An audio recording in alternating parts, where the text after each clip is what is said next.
ప్రియమైన వెలిగింపు శ్రోతలకు యేసు ప్రభు నామములో శుభాలు తెలియజేసుకుంటున్నాను. ప్రార్థన చేసుకుని దేవుని యొక్క మాటలు విందాం. మమ్మల్ని మిక్కిలిగా ప్రేమించిన మా ప్రియ పరలోకపు తండ్రి, మీకు వందనాలు చెల్లిస్తా ఉన్నాను.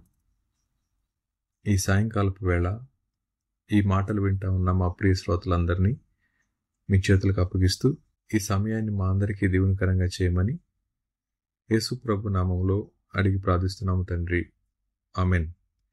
శ్రోతలు అందరూ బాగున్నారా?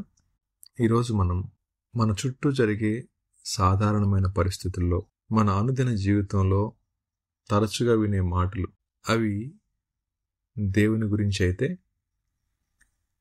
మానవులమైన మనం దేవుని పట్ల ఎంత బుద్ధిహీనంగా ప్రవర్తిస్తూ ఉంటామో, దేవుడు అనే అంశం అనేక మంది జీవితాల్లో ఎంత అవివేకంగా వారు ఉపయోగిస్తూ ఉన్నారో ఆలోచిస్తే, మన జీవితాల్లో దేవుణ్ణి మన జీవితాల విషయంలో పని చేయనివ్వకుండా నియంత్రించుకోవడం అనేది బుద్ధిహీనత అవుతుంది. దేవుని నమ్ముకోమంటే వారు చెప్పే మాటలు, ప్రార్థన చేద్దామంటే వారు అనే మాటలు, దేవుడే చూసుకుంటాడు అన్నప్పుడు వారు పలికే తిరుగుబాటు మాటలు, దేవుడు అనే మాట వారు వినగానే వారు ప్రవర్తించే తీరు వారి లోపల ఉన్న సమస్యకు, వారి అంతరంగ మరుగుజ్జుతనాన్ని బయటికి తీసుకొస్తూ ఉంటుంది. ఈ మాటలు వింటా ఉన్న శ్రోతలారా, మన జీవితాల్లో సంతోషాన్ని, సంతృప్తిని, అలాగే సంపూర్ణతను ఏ విషయాలైతే తీసుకురాగలవో దేవుని కంటే ఎవ్వరికి ఎక్కువ తెలియదు. మళ్ళీ చెప్తా ఉన్నాను ఈ మాట. మన జీవితాల్లో నిజమైన సంతోషాన్ని, సంతృప్తిని, పరిపూర్ణతను ఏవి తీసుకురాగలవో దేవుని కంటే ఇంకెవరికి తెలియదు. దేవుడు మనందరి జీవితాల్ని అమితంగా ప్రేమిస్తున్నప్పుడు ఆయనకు మనం అప్పగించుకుంటే, సంపూర్ణంగా అప్పగించుకుంటే, ఆయన తప్పకుండా మనకి ఏది క్షేమకరమైందో, ఏది ఆనందకరమైందో, ఏది సంతృప్తికరమైందో, ఏది సంపూర్ణతను తీసుకొస్తుందో వాటిని అనుమతిస్తారు. అయితే ఇలాంటి పరిస్థితుల్లో మానవులు అనేక మంది దేవుని యొక్క సాన్నిహిత్యాన్ని వదిలేసి తమ సొంత ఆలోచనల చేత వారు దేవుని దూరం పెట్టేసి ఆనందం కోసం, సంతృప్తి కోసం, సంపూర్ణత కోసం వారు పడే ప్రయాస, వారు ఆలోచించే విధానాలు వారి జీవితాల్లో చివరికి దుఃఖాన్ని మిగులుస్తూ ఉన్నాయి. ఈరోజు ఈ మాటలు వింటా ఉన్న నా ప్రియ శ్రోతలతో ఈ మాటలు పంచుకుంటా ఉన్నప్పుడు, ఒకవేళ ఎవరైనా మా శ్రోతలు సంతోషం కోసం మీరు సొంతగా ఆలోచించి మీరు తీసుకున్న తీర్మానాలు బెడిసికొట్టినట్లయితే ఇప్పటికైనా మించిపోయింది లేదు. సంతృప్తి కోసం మీరు పడతా ఉన్న ప్రయాస దుఃఖాన్ని కలిగిస్తూ ఉంటే ఇప్పటికైనా మించిపోయింది లేదు. ఇలా చేస్తే సంపూర్ణత వస్తుంది అనుకుంటూ ఊహల్లో జీవిస్తూ అంతరంగంలోనికి అవిశ్రాంతమైన పరిస్థితులను కొనసాగించుకుంటున్నట్లయితే ఎప్పటికైనా మించిపోయింది లేదు. దేవునికి అప్పగించుకుందాం. ఇర్మియా గ్రంథం 29వ అధ్యాయం 11వ వచనం రాయబడి ఉంది. ఇర్మియా గ్రంథం 29వ అధ్యాయం 11వ వచనం: నేను మిమ్మల్ని గూర్చి ఉద్దేశించిన సంగతులను నేను ఎరుగుదును. రాబో కాలమందు మీకు నిరీక్షణ కలుగునట్లుగా అవి సమాధానకరమైన ఉద్దేశములే కాని హానికరమైనవి కావు. ఇదే యెహోవా వాక్కు అనే మాట. సో దీనిలో దేవుడు స్పష్టంగా మాట్లాడుతున్న మాట, ఇది మనందరికీ చాలా సుపరిచితమైన మాటే అయినప్పటికీ ఆ మాట మనం వింటా ఉన్నప్పుడు ఇదే యెహోవా వాక్కు అనే మాట. ఇంగ్లీష్లో ఇంకా చక్కగా ఉంటుంది. ఆ మాట కూడా మనం చదువుకుందాం. For I know the plans I have for you declares the lord, plans for wholeness and not for evil, to give you A future and a hope అనే మాట. ఈ మాటలో నిరీక్షణ, అలాగే సంపూర్ణత, అలాగే సంతోషం. ప్రియ శ్రోతలు, ఇలా దేవుడు స్పష్టంగా లేఖనంలో మనతో మాట్లాడుతున్నప్పటికీ ఎందుకు మనం దేవునికి సంపూర్ణంగా అప్పగించుకోలేకపోతున్నాం అన్నప్పుడు ప్రజలు 4 రకాలు. వారిలో మొదటి రకం ఎవరండి అంటే, దేవుని కంటే మాకే ఎక్కువగా తెలుసు, మా జీవితాల్ని మేము నియంత్రించుకోగలం, అంటే మేము హ్యాండిల్ చేసుకోగలం అని చెప్పి తమను తామే గొప్పగా హెచ్చించుకుంటూ, గర్వంగా చెప్పుకుంటూ, గర్వాన్ని దేవుడిగా చేసుకుని బతికే వాళ్ళు చాలామంది కనపడతా ఉన్నారు. అలా గర్వాన్ని అంతరంగంలో స్థాపించుకున్న వాళ్ళు దేవుణ్ణి బయటే ఉంచి డిస్టెన్స్ మెయింటైన్ చేస్తూ ఉంటారు. ఇలాంటి వారు ఎప్పటికీ వారి జీవితాల్లో నిజమైన సంతోషాన్ని, సంతృప్తిని, సంపూర్ణతను పొందుకోవటం ఎప్పటికీ సాధ్యం కాదు.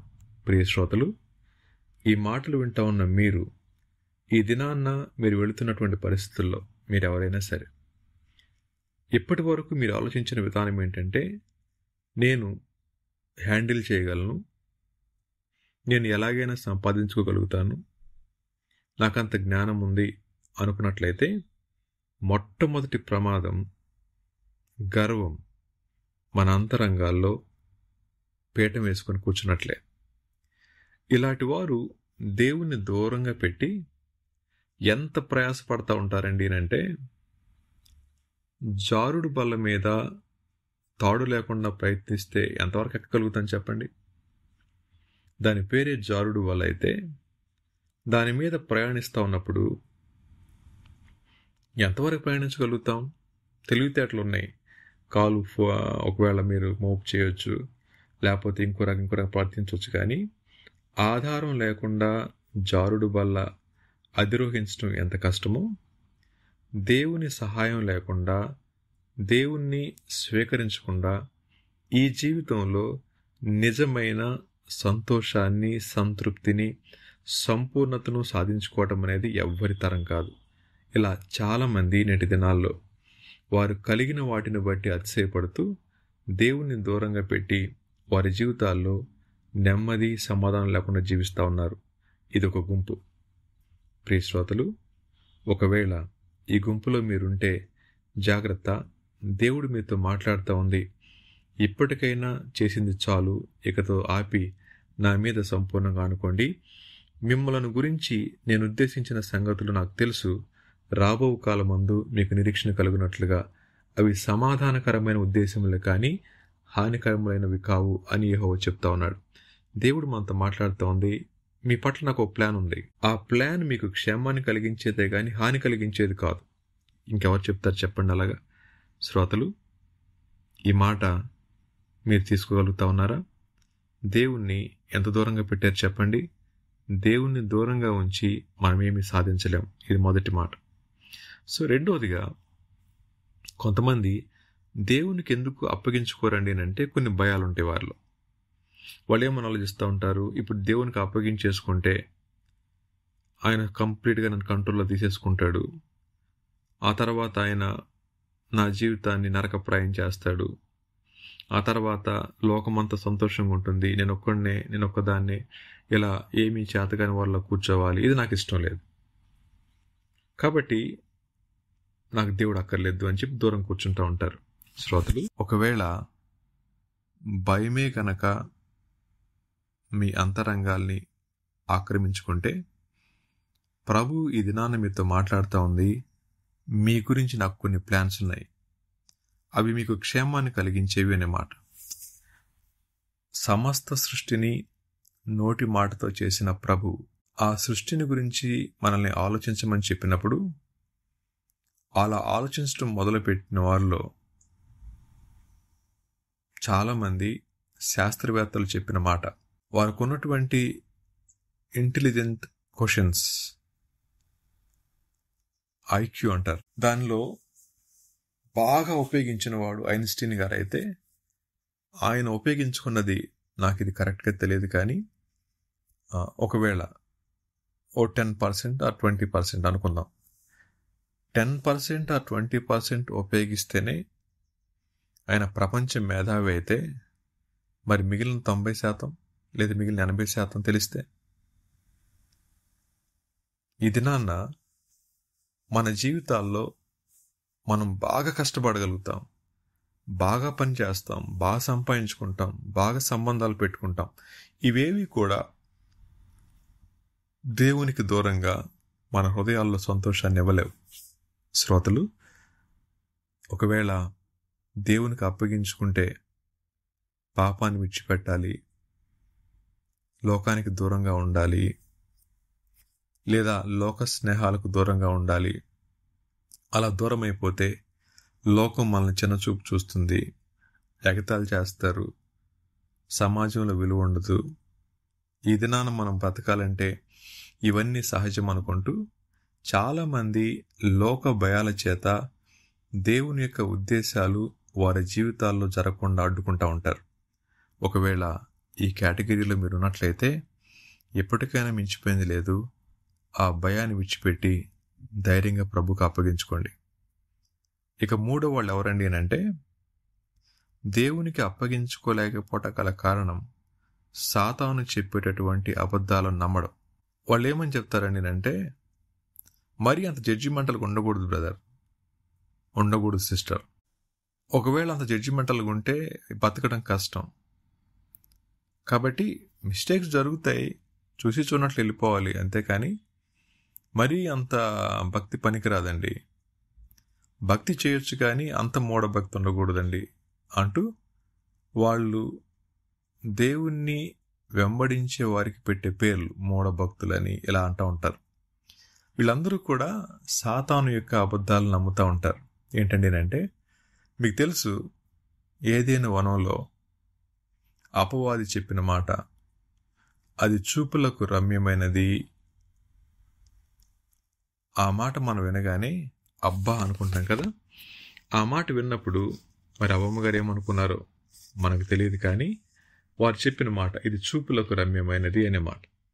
ఆ తర్వాత ఇంకేం చెప్పింది ఆవిడ, సాతాను ఏం చెప్పాడు అని అంటే, ఆదికాండం 3వ అధ్యాయం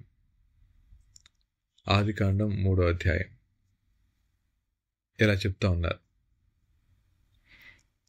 6వ వచనం, స్త్రీ ఆ వృక్షము ఆహారమునకు మంచిదియు కన్నులకు అందమైనదియు వివేకమునిచ్చు రమ్యమైనది ఉన్నట చూచినప్పుడు ఆమె దాని ఫలములలో కొన్నిటిని తీసుకొని తిని తనతో పాటు తన భర్తకుని ఇచ్చెను. అతడు కూడా తినెను. అప్పుడు వారిద్దరి కన్నులు తెరవబడెను, వారు దిగంబరులమని తెలుసుకొని రేనమాట. ఈ మూడో కేటగిరీ వారు ఎవరండి అంటే, వారు నమ్మేది కంటిని, వారు నమ్మేది తమ ఆలోచనని, వారు నమ్మేది వారి యొక్క ఉద్దేశాలను, అదే వాస్తవం అనుకుంటూ, వారు ఆశించిందే వాస్తవం అనుకుంటూ అవాస్తవంలో బ్రతుకుతూ అబద్ధాలకు అప్పగించుకొని జీవితంలో దేవుడిచ్చే శ్రేష్టమైన వాటిని కోల్పోతూ ఉంటారు. ఇది నేటి లోకం యొక్క పోకడ.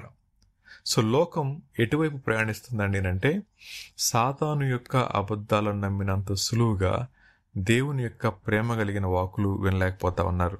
మళ్ళీ చెప్తా ఉన్నాను, దేవుడు మన జీవితాల్లో ఎప్పుడు కూడా ది బెస్ట్ ఇవ్వడానికి ఇష్టపడతా ఉంటారు.